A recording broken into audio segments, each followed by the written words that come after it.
Alcaldes, regidors i tècnics municipals de tota la província es donaven cita a la beneficència per a conèixer de primera mà el desenvolupament del projecte de creació d'una xarxa wifi provincial en un pressupost de 14 milions d'euros. Es la nueva fase del Zona Wifi. Hemos creado la primera gran red troncal pública de una administración que comunica a todos los ayuntamientos. Está en construcción, todavía no está finalizada, venimos a presentar la primera fase, que comunica a todos los ayuntamientos de la provincia de Valencia con una gran red de comunicación entre nosotros. 170 municipis que compten ja en una xarxa sense fil d'accés a internet de banda ampla, de màxima qualitat, contractada a preus molt competitius.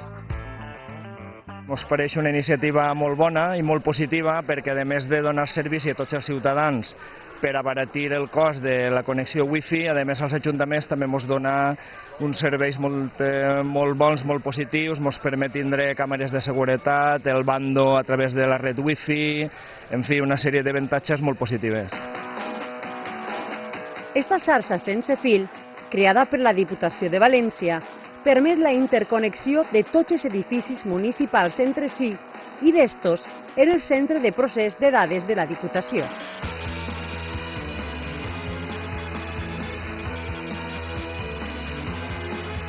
Es tracta de tindre internet de cap a cap de la província i, per més complicada que siga l'orografia, a preus molt competitius.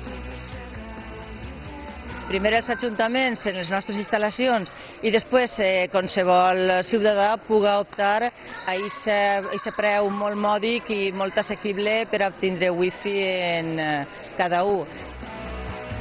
Esta cobertura els suposa als ajuntaments un important estalvi de costos i la millora dels servicis públics. A més, connecta les seus municipals, possibilita l'accés a les aplicacions informàtiques desenvolupades per la Diputació, es comparteixen dades entre municipis i es realitzen servicis municipals avançats com la videovigilància, l'atenció d'emergències o la gestió del tràfic. Un ambiciós programa en gran projecció de futur i resultats a molt curt termini, segons els propis alcaldes.